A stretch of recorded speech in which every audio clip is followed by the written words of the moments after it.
Hello and welcome to another video from the greatest trout on YouTube, and there's going to be something a bit different here because we're going to do a Premier League predictions video instead of obviously our usual FIFA content here. We've done this before, obviously with F1, but this is a bit more extensive considering we're going through the whole league and I think they're going to finish there, instead of just going for 5 random predictions that anybody could really draw up. But we're going to go from sort of bottom to top, the other way around to what you would expect, so we can sort of go higher up the table. I am looking forward to this season though. I think it's going to be a lot better than last season. I mean, theoretically the title race should be a lot closer with Man City, Man United, Arsenal and even Liverpool buying obviously some more players, and Chelsea not really bringing in too many big players, to be honest. Only Begovic and Falcao really. So it's going to be interesting to see how they get on. And I think the relegation battle is going to be better as well, because I think definitely the 3 promoted sides are a hell of a lot better than the 3 promoted sides that came up last season. I mean, Burnley and QPR, you could just sort of tell that they're going to be in trouble, to be honest. And Leicester were alright, but obviously they were down there for quite a while. I think all 3 of the teams that have come up have got solid foundations to work off, either depending on their owner or their team spirit, like Bournemouth, or the fact that they've been in the Premier League recently and have a pretty good manager like Norwich with Alex Neil, and obviously they were in there 2 years ago when they got relegated under Houghton. But we're going to start anyway here. I don't want to blabber on for too long. In 20th place we do have Bournemouth, so I've just hyped up the 3 promoted sides and now I'm saying one of them's going to finish bottom. But to me, they're just not going to have enough. A lot of people have been saying they're going to be another Blackpool. I can't really disagree with that in a lot of senses. You sort of got Holloway, who's quite a hyped up manager, was Blackpool. You got the same with Howe. Not saying that Howe is Holloway's quality. I think Howe is probably a better manager than Holloway, but you know, the transfer business for me hasn't been good enough to stay in the Premier League. Tyrone Mings for £8 million. Yes, he's going to be a quality player in the future potentially, and I may be biased because he's from Ipswich, but £8 million for him is probably one of the worst pieces of business I've ever seen. I may get quoted for that now. They've also brought Distan in. He's not good enough for me anymore. 37 really isn't good enough. And they've also brought Graydon recently, and also that guy Tomlin, that's it, from Middlesbrough. Are they really going to be able to cut it in the Premier League? I'm not sure. Atsu could be hit and miss, and I think Boric is a good signing to go and goal. But I don't know if they're going to be able to get goals. Obviously they've got Callum Wilson, but again I just don't think they're going to have enough. They've got a good story, but for me they're the weakest of the promoted sides, and they may go down before the last game of the season. So going up to 19th now, this one is more of a hope than a prediction really, because it's Sunderland, and I've seen Sunderland play obviously, and they are probably the most boring side in the league. There's no doubt about that in my mind. They've survived for 2 seasons now, somehow, some way, and it's a bit of a Wigan effect really. Can they redo it again? I doubt they can, and they may have the same thing with Advocate that they had with Poyet, where he sort of has a good start but then it tails off. I mean, a lot of people are bigging out Dig Advocate, but I don't know, Sunderland, I think they won. Don't quote me on this because I'm not quite sure. I don't really keep track of Sunderland's results, but I remember they beat Southampton, Everton and Newcastle when Dick Advocate came in. Newcastle they should have won easily because that Newcastle side was horrendous, and they almost messed it up anyway. They needed that Defoe goal. Then they were playing Southampton, who are in a bad run of form, when they won that game, and then Everton was probably the most scrappiest win you'll ever see in your life. I think they're going to be relying on Defoe a hell of a lot this season if they want to stay up. Getting rid of Wickham was not good for them, and bringing in Lens, don't know how much of that's going to help them. Same with Kabul really. Kabul is sometimes all over the place. But as I say, it's more of a hope. And I mean, with Bournemouth going down, they're probably going to play good football, so you sort of have to balance out the bad and the good, and have Sunderland go down with Bournemouth, to be honest. Now, 18th, is quite a difficult one to predict. Well, I'd say all of the relegation is quite difficult to predict compared to last season, but I think Aston Villa, Norwich, Leicester and Watford are all going to be fighting down there. But I think it might just be Villa. It really depends on who does any more business in this transfer window and what happens. Anything could really happen with these teams at the bottom. But I'm just going to go for Villa because I'm still not sure about Sherwood. A lot of people think he's quite good. But they've brought in RU. He's not going to be able to replace Benteke in my view. And they're having an issue with goals. They've obviously got the whole Lerner thing. I don't know what's going on with him trying to sell the club, to be honest. So they've got that problem as well. And if Sherwood, I can already see it now, the bloody interview with Sherwood after they've been tonked 4-0 by someone and they're in the relegation zone. And he's just completely complaining about the players. He seems to have completely raided the French league, which isn't the best league in the world, to be honest. We'll see what happens with her. I'm sure there might be Villa fans hating me for this on their videos, and it does seem like a bit of a savage trait, considering Robbie Savage always put Villa in the relegation zone, and I'm putting him down there as well. But that they could stay up. There's definitely a chance for them to stay up, and they could do very well. I mean, with Sherwood in charge, they could end up finishing 20th, or they could end up finishing in the top half. You just never know. Then we move on to 17th, and I'm sort of only saying these guys to stay up because I might get murdered if I don't, and that's Norwich. I'm not sure about Norwich. I mean, the transfer business has been disappointing to what I would have expected. At centre-back, and well, just in the defence as a whole, really, I do worry for them. Basong and Martin, I've been saying it for years, is not a good centre-back partnership to have in the Premier League if you want to stay up. They're going to need goals. Can Jerome get that? It's 50-50 really. They really do need to bring in another striker, I think. Maybe Dwight Gale. But, I mean, Malumbu's just got a broken metatarsal as well, so that's not what they needed. But I think they might just have enough. Alex Neil will be able to guide them up the table. And I think they may just survive somehow. But if you're basing it on quality, I could see Norwich going down, but they may just have enough heart. That sounded so corny, but anyway, speaking of heart, we're moving on to Leicester in 16th. Obviously, they came back from the dead pretty much last season, and they're going to potentially need to do that again this year if with Ranieri in charge, because I wouldn't be surprised if he got sacked earlier in the season and they had to get out of the relegation zone late on again. The only thing that was telling me to keep them up is goals, because I did originally have them in 18th place, but I've sort of changed my mind because they have Ajoa, they have Vardy, and they have Okazaki, who was pretty solid in the Bundesliga, and I just think that's going to be enough to keep them up, to be honest. They've got a relatively solid midfield. Mahrez will cause problems. They've got Albrighton in there, who's pretty decent. And I just think, despite Ranieri coming in, they just have a solid basis to stay up, really. A lot of people are tipping them to have second season syndrome. I think that whole phrase is bullshit, to be honest. I mean, what even is second season syndrome? Everyone is going into the season with hopes and ambitions. I just don't get that phrase. 15th, I've gone for Watford, which is probably the most surprising pick of this whole sort of predictions thing. But I just think a lot of people are underestimating Watford, to be honest. They've brought in a lot of good players: Capu, Prodal, Barami. They have Champions League and international experience in there. Obviously, it sounds a lot similar to QPR, a lot of people would say. But I think it's different because QPR was always a poisonous sort of place. Watford hasn't been that. And they've also got the Pozzo family, and they've done very well with Granada. They got them up from the third league in Spain all the way up to the Liga, and obviously they were able to survive as well. Udinese have done well as well. They've got good scouting. I think Dini will score them plenty of goals, and they've got Flores, who I think could do quite well since he won the Europa League. So I just think there's enough for Watford to stay up there, to be honest. I mean, I don't think they'll have the greatest start, but I can see them staying up over a season. And that's a bit of a wild prediction, to be honest, but I think they're the best equipped out of the three sides that have gone up, which I think pretty much no one is saying, to be honest, but that's just my opinion.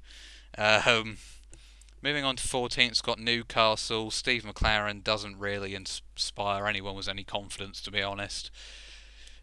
He was pretty average when he was at Middlesbrough. I think their finishes when he was there were 14th, 12th, 11th, and I think 7th in ascending order. Obviously, they would want them to come 7th. Obviously, they're fans, but I don't know. Defensively, they're very worrying for me. Colaccini is not good enough anymore, and they're going to be relying on Mitrovic for goals, I think. They may go on a cup run as well as McLaren because he seems to like his bloody cup tournaments and less of his league formats and group formats as he proved in Euro 2008 qualification. But I think they'll be. I don't think they'll get relegated. That's a very big stretch. But I don't think they're going to do fantastically either with McLaren. So moving on to 13th, you've got to put West Brom there. I think they're nailed on for that kind of position, to be honest, with Pulis. They've got goals in Berahino. Probably one of the best centre-back partnerships down that area in the table with Lescott and Chester there. I think, looking at the first round of fixtures, I think West Brom Man City could be an interesting game, to be honest. Because I could see West Brom potentially nicking something out of that at home. Because City might not quite be up to speed. And they've obviously got that strong partnership at the back, and you just can't really tip West Brom to go down with Pulis, but who knows what could happen. They could definitely end up being in trouble, but you'd think they'd be safe, to be honest. Moving on to 12th, you got Palace in there again, sort of an average side. They've got a few stars in there. Balassi obviously can have his day. Punchin is always pretty good. I think they need to keep hold of Glenn Murray though, because he scored quite a few goals last season. They've obviously brought Bamford and Wickham in, but Bamford and Wickham slightly more unpredictable players, to be honest, than Murray. You know, Murray will probably get you some goals, to be honest. Bamford only played for Middlesbrough. Who knows how he's going to do in the Premier League? Obviously he could do very well, but he could go the other way. And obviously Connor Wickham helped Sunderland stay up under Poyet towards the end of that season. But again, you never know. Defensively, they may not be great, and Pardew's sides always go a bit gung-ho and are always sort of interesting to watch. But I think they'll just end up in a solid 12th place, but I can't see them getting anywhere near the Europa League, which some people are predicting, which would be pretty ridiculous in my opinion. Moving on to West Ham in 11th. I think they have a steady season under Bilic. It doesn't look like they're going to end up going far in the Europa League, considering their result against Astra, although that may be subject to change once they play that game. They've also brought in a few decent players, especially Dimitri Payet. He looks pretty good. And to be honest, they're going to get goals, aren't they, with Payet feeding in Sakho.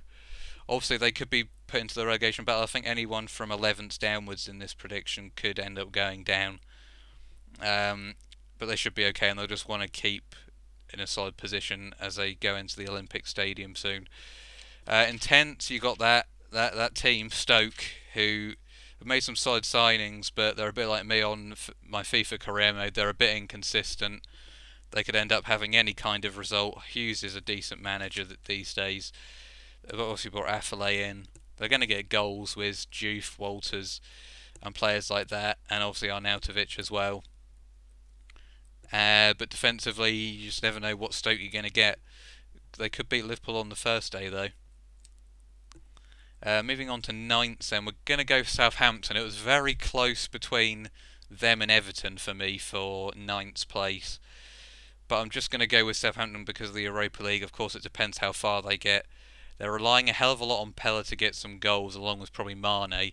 I can't see Shane Long scoring too many, to be honest. They've also got Forster injured, which isn't going to help them at all. But I don't think they're going to get dragged into any kind of relegation problems or going to end up down in 14th or 13th. I mean, obviously the Europa League's had an effect, but I think they have enough depth to continue going on with the Europa League and still finish in a solid position, such as 9th. And Koeman is a good manager as well, so I can't see them going any lower than 9th or 10th. I've put Everton in 8th.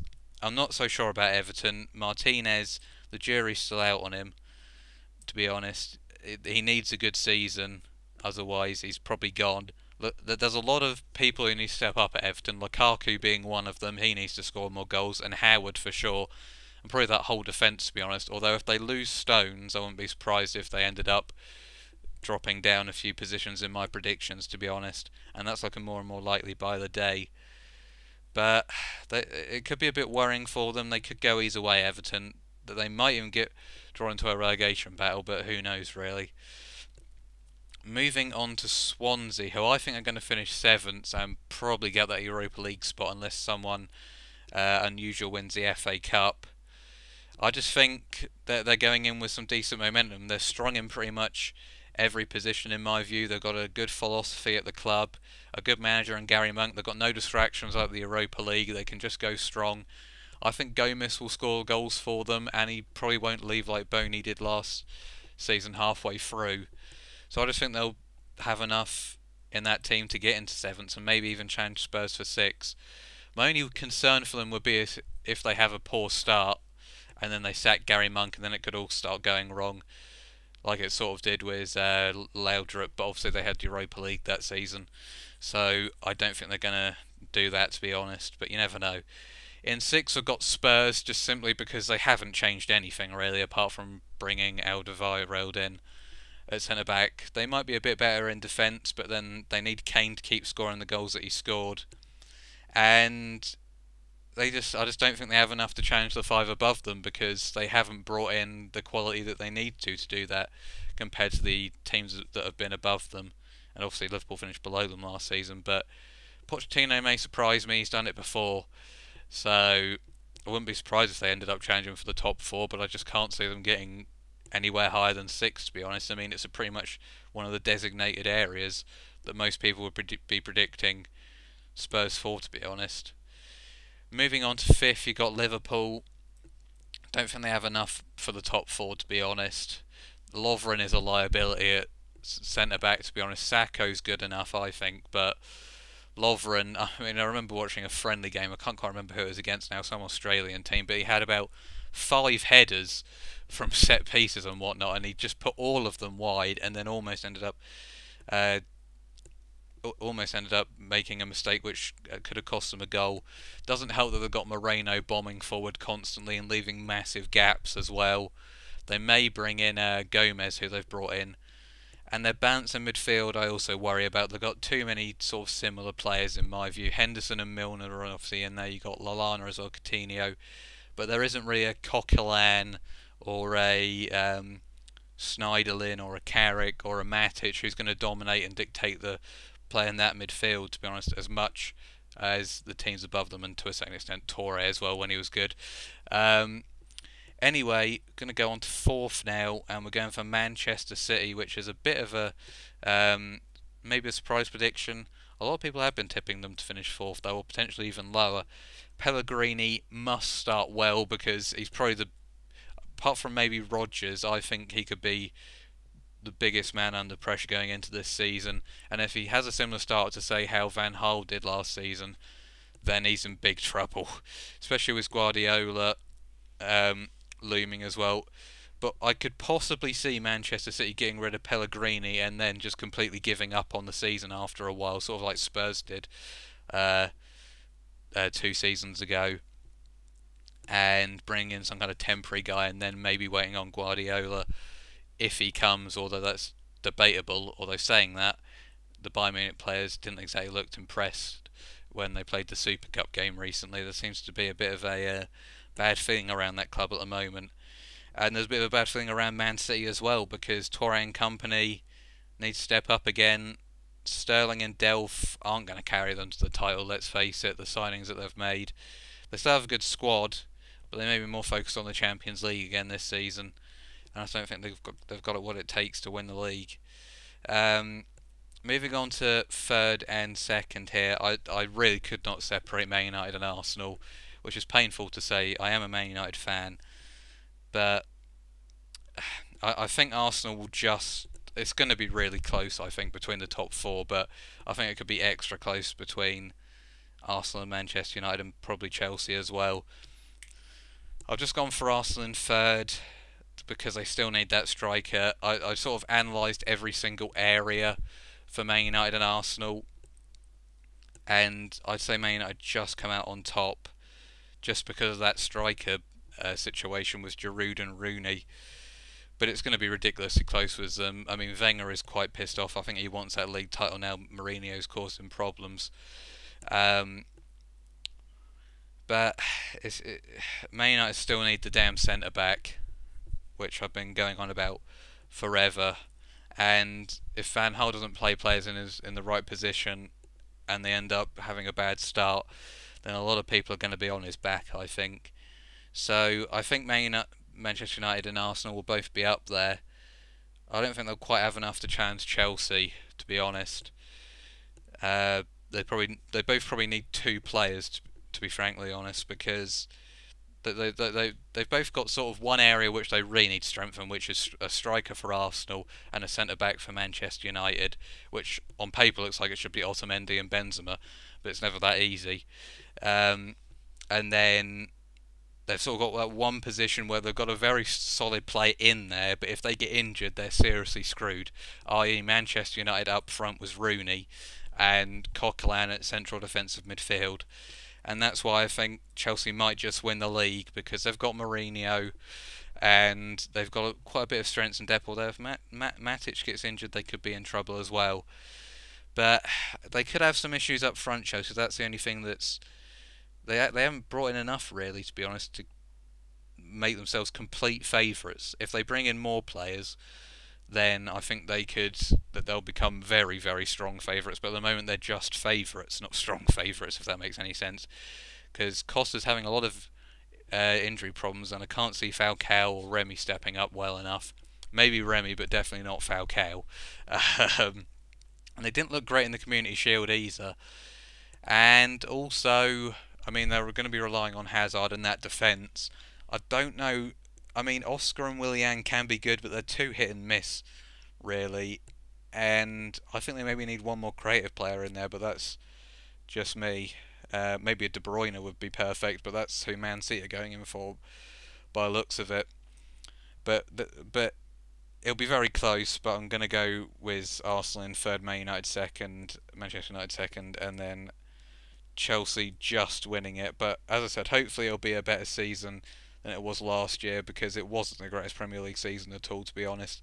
And I think it will be. We'll see more surprises. I don't think we'll do better in the Champions League at all, to be honest, the English clubs. Europa League, they might do a bit better with Liverpool, Spurs and Southampton all in there, and potentially West Ham. But who knows, really. I'll probably be completely wrong, and hopefully Manchester United win the league, to be honest.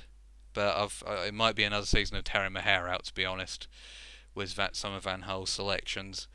We'll see how it goes. It's going to be a good season. Thank you for watching, and until next time, goodbye.